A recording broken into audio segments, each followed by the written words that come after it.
This one I've been thinking about doing for a long time now, and I'm gonna try to breeze through this. I do have some notes for reference, but I definitely kind of wanted to shoot from the hip as well as some of the things I'm thinking about this now.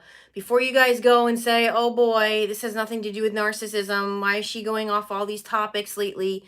I want you to listen because this does have to do with narcissism, okay? And it does. It has everything to do actually with the state of the world in which we live in, and where people are at mentally, spiritually, emotionally. And so we do need to talk about it because it's definitely a problem that no one's talking about. No one's really putting this to bed. No one's bringing up the issue, and no one has any solutions for this problem. Now, for many of you that had seen my video I had done back in the spring talking about my experience within the churches throughout my lifetime, I'll leave a reference to that video in the drop down menu so you can actually listen to my story and understand a lot of where I'm coming from with this. The first thing I want to say, the very first thing I want to say, and why Christians right now are being targeted. And if you guys didn't know this, okay, China has went to Apple and has banned the Quran, and the Bible from all apps. You are not allowed to download the Bible for any way, shape, or form. Anything having to do with the Bible, they've banned it. Okay, so we're headed to some really crazy times for those of us that are believers. And for many of you that are not believers and you may still be watching tonight, please do watch, because I'm going to get to some points that I believe you have seen yourself, and this is probably why you don't tend to want to listen to modern Christians these days, and understanding what the heck we're thinking or going through. The very first thing I want to say is that besides what's happening with China and getting rid of the Bible apps, if this does not tell you where we're headed, I don't know what does. I don't know what possible example I could give to show you that Christians are being targeted right now. Christians are a lot of people that claim to be Christians are not, and so we need to talk about that too. But the first thing I'm going to say is when they got rid of God within the schools, and they took away God in material that kids were learning about, and they took away God. And so, we talk about the last 20 years at the very least that they took away God out of everything. And we're wondering why the world is upside down right now. Okay, so that's the first thing I want to say about it. Derek Prince, if you'll find this on YouTube, it's in a three-part. It's actually part 3 of his series called Trends of the End. Okay, it's called Trends of the End. The end shall come. He talks about that there's going to be a divide of two types of Christians. There will be a divide of two types of Christians. It's going to be the negative and the positive. Okay. The negative type and the optimistic type. And we're actually seeing this right now with preachers and pastors. If you watch a lot of their teachings that they'll have recorded online, you've got the pastor who is just preaching nothing but, everyone's a child of God. We're all going to the kingdom of heaven. Everyone's okay. This is, lifting people up. And then you've got the other pastors that are condemning people, that are shaming people, that are so negative, that and using fear-based tactics. And Derek Prince actually talks about that, the middle is actually the right, somewhere in the middle. Either side, one way or the other, is not correct. He talks very blatantly about some things are going to get worse and others are better. And remember, these teachings that he did were from the 80s. Okay, so he already knew this was coming. So one of the first things I want to talk about, that these crazy, I call them the crazy Christians, because I saw them in the Catholic Church. I saw them in the non-denominational churches. I see them in the mega churches. I see them in the evangelist churches. All right. And what they're doing is they don't have this kind of spiritual balance, okay? And it's gotten so bad that I have actually seen, and other people that have channels talking about the Christians are talking about this too. They're coming out recently talking about this, that they're either they're doing this thing where you know they want to they're looking at their fellow friends that are right next to them in the pews, fellowshipping with them in Bible studies, and they're literally like, "Well, hey man, what's the matter? Are you speaking in tongues? Have you really been saved? Do you speak in tongues? When was the date? They want to know a date. When was the day you got saved?" And they literally will turn their back on their fellow here that's trying to get some help, or now I'm going to talk about the opposite of that in a second. But they literally would turn their back on someone because they believe that, oh no, no, they're looking at everybody that they're either saved and they're with Jesus, or they are demonically possessed, one or the other. There's no in between, there's no gray area. And I believe that's wrong. And I believe salvation, honestly, I believe salvation is something, I've seen it. I've seen it in my prayer and fast groups. For some people, yes, it literally comes to them that day, that hour, that minute that they get a deliverance prayer on them. For some, it came after they did a prayer and fast. For some, it came, months later. And I do not subscribe to this. Salvation is a personal journey with somebody. Now, if somebody is now, quite the opposite. If somebody is toxic and negative and not good to be around, and just contradicting themselves, a hypocrite, you know hiding behind the pews, this is the type that's going to church every week, but they're not doing anything. You look at their life. What are you actually doing to represent Christ? And that's really what I want to talk about tonight. Okay? You could put a label on anybody right now. What do you actually do? What are you doing out there in the community to help other people? What do you do every day that's actually helping others out there that need help? Do you just sit there and talk, or you just show up to church every Sunday and that makes you good with God? It doesn't work that way. Okay. I look at what people are actually doing. Do you take vacations that you weren't able to take because for almost 20 years of your life you had to live paycheck to paycheck? And do you take vacations that actually are you're staying at a friend's house, but you're still taking people as much as you can for clients to try and help them on your vacation time? Do you do those things? Do you volunteer time in your community to help the homeless, to help people that are in need? Do you do any of those things? No. You sit at an altar, you speak all kinds of condemnation on your people, and you ask them for money.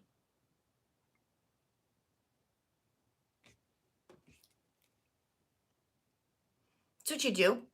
I had a woman, you guys, last year. She writes to me, I never had anything more ignorance said to me.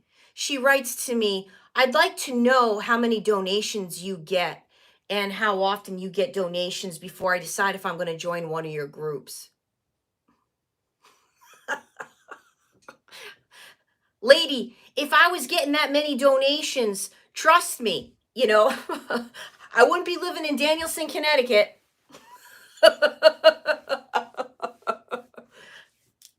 And first and foremost, do I sit here all the time begging you guys for donations? Tell me when I do that. Ask me. Show me the videos how often I'm asking you guys for donations. Do I do that? No. I mean a business trying to help people because I recognize there's a serious problem out there with narcissists. Okay? And I do everything in my power to help. Everything I can do to help people. Okay? And but we've got people out here that don't lift a finger so much as to help their fellow man, and they're sitting there, and this is what Derek Prince is talking about. They're looking at people like they're possessed, they're the devil. All right. So, what are some other things that people these the main thing I want to talk about is this whole salvation thing, because that's just crazy to me. Okay? You're turning your back on people that don't, don't have I got saved on this day, and don't speak in tongues. I think that's crazy.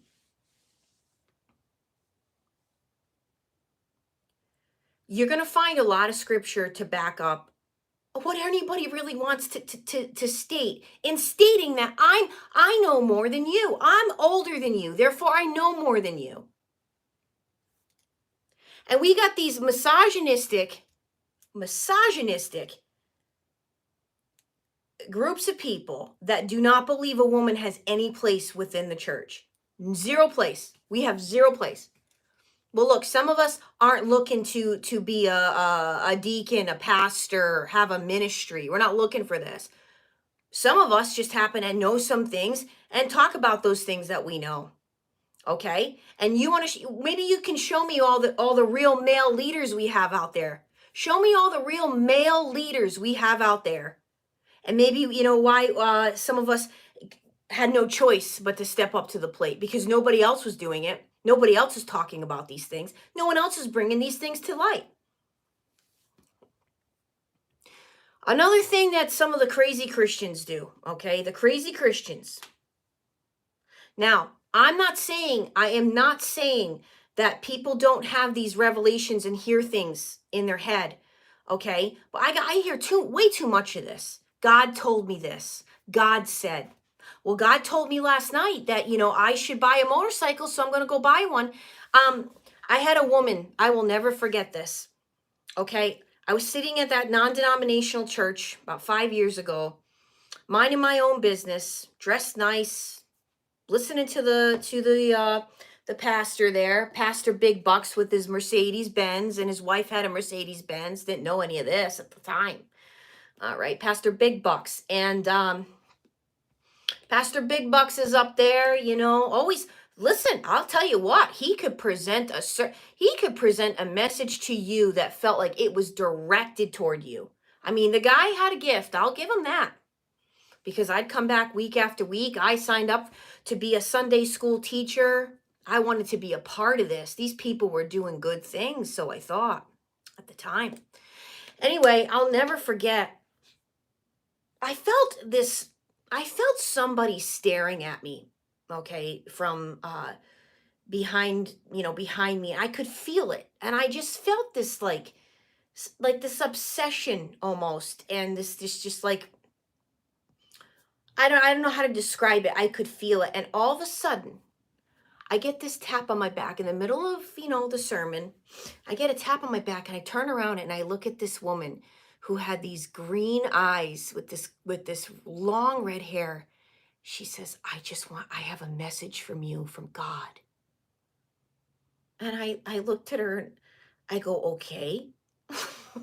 She says, God's going to restore all that the evil one has taken from you. And she creepily goes back in her seat like this, and I go, well, thank you.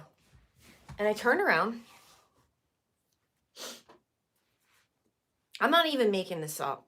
I felt like she was doing a curse on me. I felt like I just looked at a snake. I felt it was not authentic or genuine. And I got up from my seat, okay? And I had to go to the bathroom. I'm not even making this up. I went to the bathroom, and it was not that time of month, if you catch my drift. And it was the kind of message that, and I don't mean to be graphic, okay, but it was like fresh, very bright blood. And it scared me beyond measures. I was scared. And I got up and I went over to my quote unquote husband at the time, and I said, we got to get out of here. We got to go to the doctor. Something's wrong. Something's really wrong. This is not the time, it's not the time of month. It's weird. That woman, I knew it was all connected. There was something very strange there. And And I know it was. To this day, that woman was not speaking the Lord to me. There was something wrong with that woman. Anyway, you got to be careful of this kind of stuff. Are you really hearing from God? Or are you hearing from somebody else? Or are you just wackadoo making up, things? What are you connected to? Once again, what are you doing in your time, in your life to really prove who you are as a person? What do you do? That's what I want to know. I could sit here for another hour and talk, right? But what do I actually get off of the thing and go do with myself and go do with people that need help? And what do you do? And here's where it all lines up. Okay? Um another thing. Another thing some of these crazy Christians are doing. They're too busy telling people you can't go out there and play music. What are you gonna go play? You're gonna go back out there to secular music and play music again? What are you nuts? And these are the type of people they'll go to like one of those like festivals.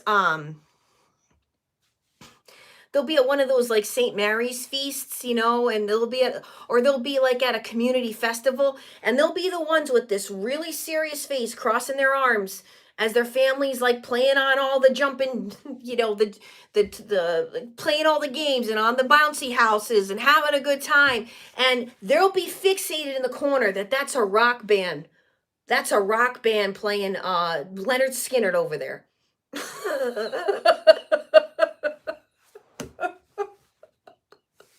Like, can't even get past it, won't even get past it, you know and what I want to say about this is, look, we got too many of these crazy Christians, too willing to judge everybody else when they're not even looking at what they're doing behind the four walls of their house and what they're not doing to do anything else to help the world. And they're sitting there worried about whether you listen to rock and roll or not. Now, look, if you're listening to Nicki Minaj, okay, and then you're coming into the house of the Lord on Sunday and thinking that's normal, okay, no, that's not what I'm talking about. All right. But if you listen to decent music that was around during my day growing up, let me show my age, the 80s, early 90s, 70s, there was some good music that came from people's hearts where people actually that was their career, you guys. They woke up every day, they had a studio they went in, that was their job, and they produced good stuff. And no, it's not all of the devil just because it's not worship music. Knock it off. All right. Again, no one's talking about this. um how about the Christians real quick to judge a book by its cover? Real quick for this one. You know how many times I get on my how many times I got comments on my channel, lose the nose ring. Get rid of that nose ring. Well, rings are mentioned in the Bible 68 times in scripture. Okay? You'll actually find scripture about giving the women rings in their noses. But what the Bible does talk about with rings and jewelry is what is the motive? What are you doing it for? Okay? If you're doing it for beauty, you're doing it to show the kind of money that you have. You're wearing rings and jewelry and whatever else to show that you have a lot of money. You're doing it to seduce people. Okay? That's you don't have the right motives. And there's so much scripture I could say. I have it all up here. uh you know um yeah, I mean, one of the ones I like here,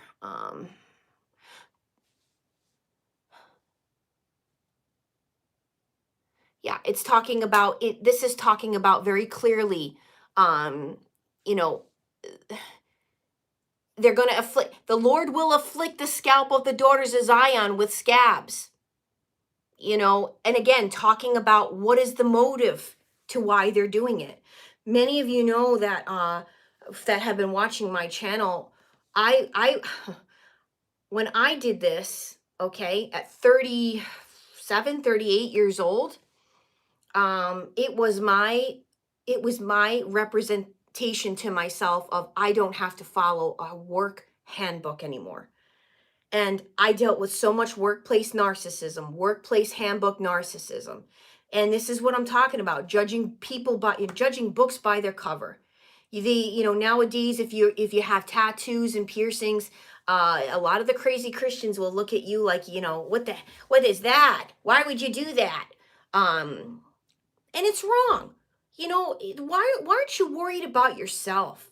Why aren't you worried about the way you act as a person and what you're putting out there as a person rather than what somebody else next to you is doing or not doing? And maybe that's how the world would change if you were more focused on what you do, on your day-to-day stuff. Can you go to sleep on your pillow at night and be comfortable and happy and proud? Would God be proud of what you accomplished today? Or is he looking at you like, wow, really?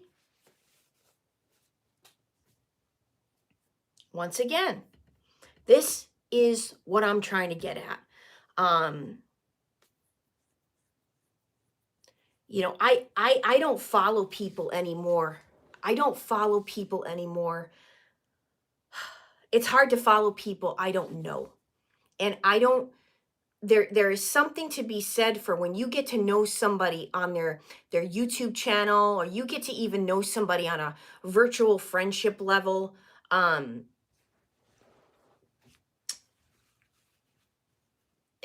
I once again, I keep coming back to, I know people by what they do and not by what they say. I know, and all of you that have worked with me know this. Excuse me. If I want to help you, I'm sorry. If you're looking for help, and you know that you're in a situation or you need to talk, all of you know that I will make the time out of my day and out of my schedule to help you. I would always do it. I'm always gonna do it.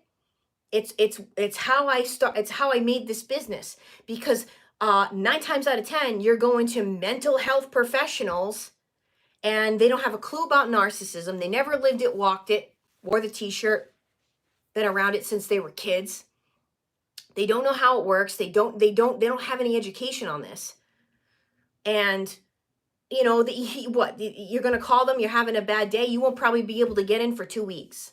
So that's how I did this. That's how I set this up. If you look at my prices in comparison to some of these life coaches prices are astronomical. They're shameful. What are you doing with all that money? Guarantee you they're not giving it to the homeless. They're not. They don't care about what happens to people in their own community, let alone you. That's why they're charging you $300-400 an hour to work with them. Anyway, you know them by their fruits. And the other thing I'll talk about, I was guilty of this for many, many years, but this is before I went back with the Lord. Okay. And I was toying with the Lord. I had my feet wet in it. And for those of you that know my story, I should have never did that. I should have never done that. I should have never played around with the things I did. I have a lot of stories to share that are going to go in my book about Reiki, about yoga, about psychics, and my stories with all this. And thinking that I could love everybody, I could love all religions, love all people, love everybody. Yes, everybody's got an idea here. Everybody's now. Do I still love everybody that's into all that? Yes, but my own personal journey with those things caught up with me, and that's what led me back to Christ. And um you know before I came back to him, uh there was a lot of things I had to learn, and figure out for myself that this does not work, or that, or Jesus Christ is actually real. I had to be reminded of that again, at 36 years old. And I believe living with a narcissist will truly bring you back to that reality and that realization, that truth. So yeah, I mean, oh, I was gonna say, we got a lot of Christians that will drink like a fish on a Saturday night and walk into deliver a message, be a part of the church on a Sunday and not feel a thing about it. That's a serious problem. It's a serious problem if you don't realize how sinful that is. You're opening yourself right up for demonic possession when you're drinking to a certain excess. When you drink to a certain excess that you're blackout drunk, it's not you anymore. Something else comes on in and takes over. And I have countless stories to share about that, to know that I'm not making that up either. All right. People can sit there and say, "Oh no, no, no, that's the truth serum." No, there's nothing about any of that was the truth. Okay? There's not a thing about any of that was the truth that would come out of my mouth at certain points when I drank too much. Um yeah. So anyway, we got a lot of that going on too. Um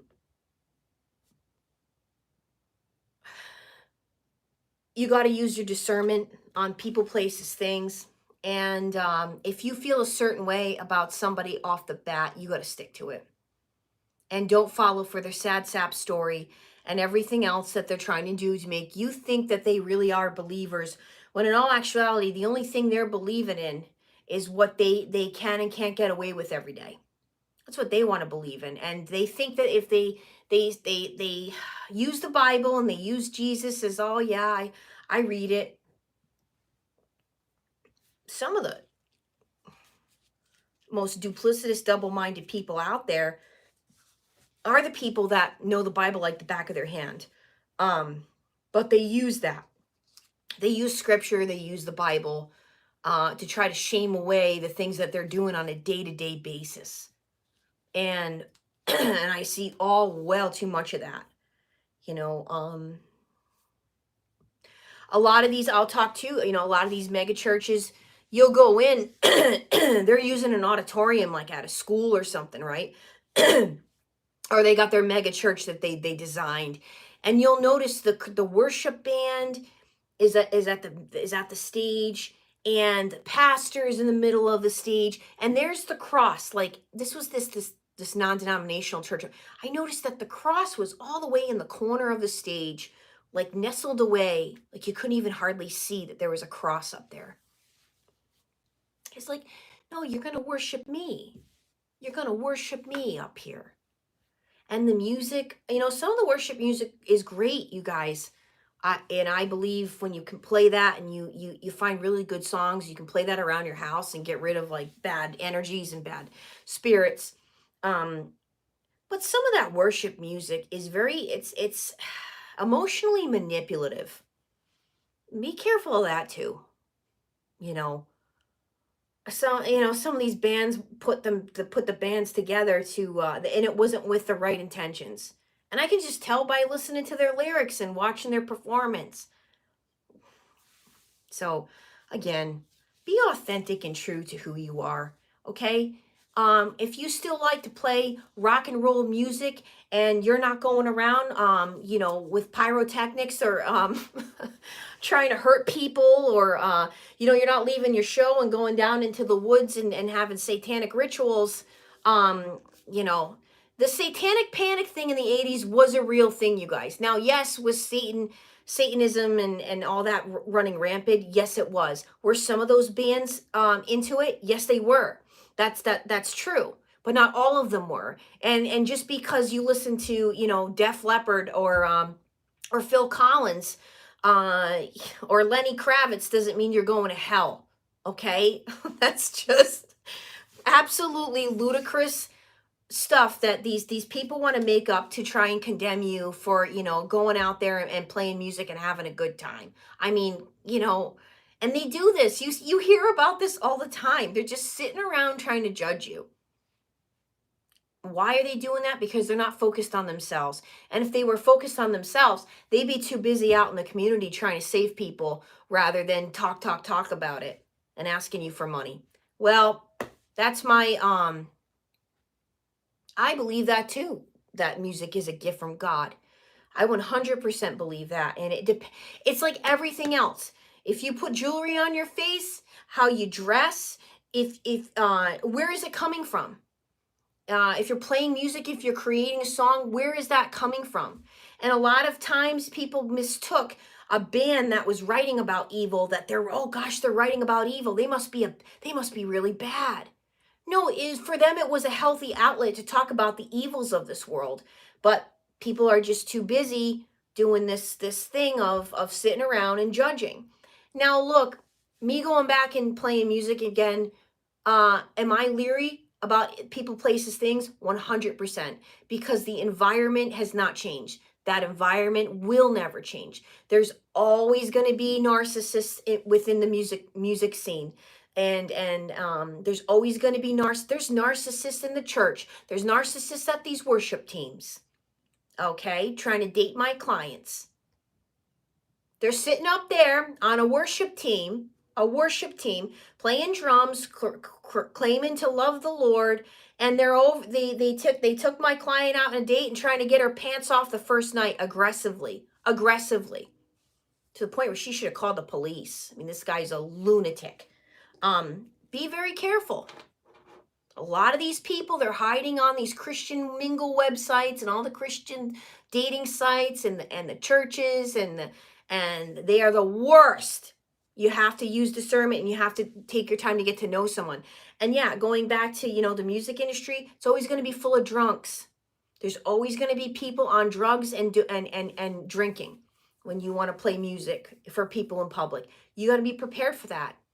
You got to be mentally, spiritually, physically prepared to go in with a completely different attitude and mindset. And for many of you crazy Christians, that's exactly what you need. You need a different attitude, a perspective, and a mindset. Worry about yourself and quit worrying about what everybody else is doing. And if you were more worried about yourself, you'd be setting the example that would actually change energies worldwide for this evil operation to shift. So knock it off. That's my message tonight to the crazy Christians. I don't care if it's a popular topic for you or not. This is the truth, and I'm speaking it. I'm Trace Face. It's time we all face the truth together.